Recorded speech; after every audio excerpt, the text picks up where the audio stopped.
Mostly I have observed that the small children of government schools is unable to read the words properly.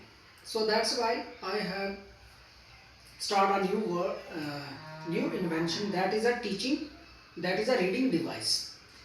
With the help of this reading device we can help the small children to read the words with proper way. तो जैसे ये आप देख रहे हैं कि ये एक टीचिंग डिवाइस है, तो इसमें दो व्हील लगे हुए हैं। अगर हम देखें तो इन दो व्हील, ये दोनों व्हील रोटेट करते हैं। क्लॉकवाइज भी अगर हम रोटेट करेंगे तो भी वर्ड बढ़ेंगे, अगर इसको हम एंटी क्लॉकवाइज रोटेट करेंगे तो भी वर्ड बढ़ेंगे। Let me see that. जैसे ये आप देख रहे हैं, ये वर्ण है, एक वर्ण है। जैसे कि आपको पता है वर्णों के मेल से शब्द बनता है। बच्चे के लिए बेसिकली प्रॉब्लम क्या रहती है कि वो वर्ण तो जानता है, what he is unable to pronounce with that words. So with the help of this device हम बच्चे को इनकरेज कर सकते हैं। जैसे ये वर्ण बच्चे को ऑलरेडी पता है, म आ ग, क्या बना, हम बच्चे को पूछ सकते हैं कि बच्चे इसको रीड करो, माग। अगर इसको हम क्लॉकवाइज रोटेट कर रहे हैं, मा आला माल, दूसरा वर्ड बना। तीसरा वर्ड, अब यहाँ पे ध्यान देने के लिए एक बात और भी है, हम इस व्हील को रोटेट नहीं कर रहे हैं, हम सेकंड वाले व्हील को रोटेट कर रहे हैं। जैसे आपने देखा माल, सेकंड वर्ड है मान, फिर आ जाएगा आपका माल, मालक। यहाँ पे एक कंसेप्ट और यूज किया है। जैसे कि आपको पता है एक ऑर्डिनरी क्लास में डिफरेंट मेंटल लेवल के स्टूडेंट्स होते हैं। कुछ स्टूडेंट्स ऐसे होते हैं जो तीन वर्णों को पढ़ सकते हैं, तो इसलिए मैंने यहाँ पे तीन वर्ण यूज किए हैं। माग, मामा, yes, this is the most commonly word used, that is मामा। माल, मान, माश, माग, माल, मान।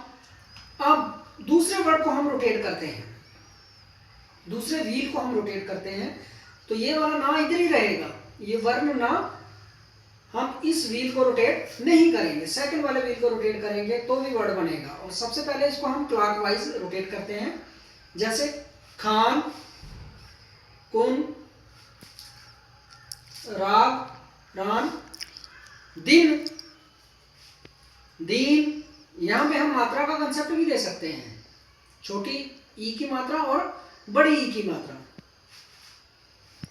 मैन, कन, हाँ यस, यहाँ पे एक बड़ा इंपॉर्टेंट कंसेप्ट आता है कि हम बच्चे को कन पढ़ा रहे हैं, जबकि कन कोई वर्ड ही नहीं है, मगर इस वर्ड के साथ अगर हम क न क लगाएंगे तो हमारा एक नया वर्ड बनेगा कनक।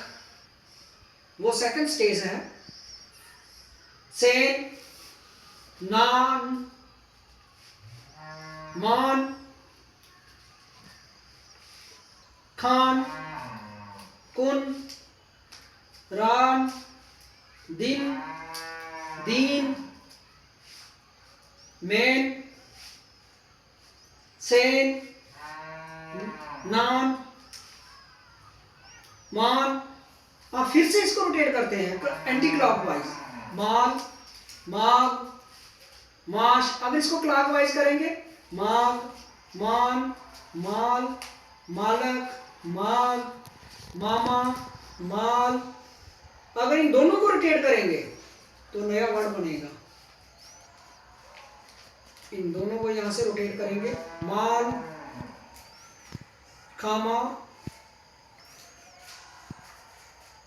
कुक,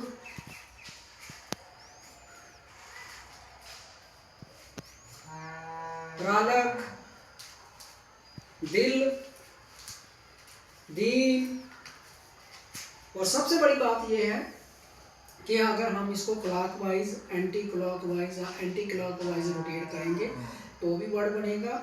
अगर हम इन दोनों व्हील को एक साथ रोटेट करेंगे तो भी नया वर्ड बनेगा। तो ये था आज का टॉपिक हमारा कि बच्चे को रीडिंग करना कैसे सिखाएं।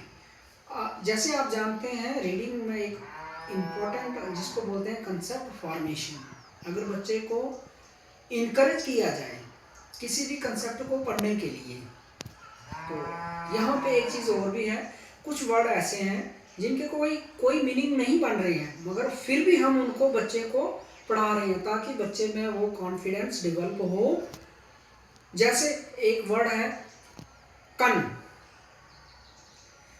कन के साथ अगर हम का वर्ण लगा देंगे तो क्या बनेगा?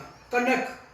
तो बच्चे को पता है कनक, कनक का जहाँ तक बात है, कनक सोने को भी बोलते हैं और कनक गेहूं को भी बोलते हैं। तो ये मेरा कंसेप्ट था। Thanks for watching me.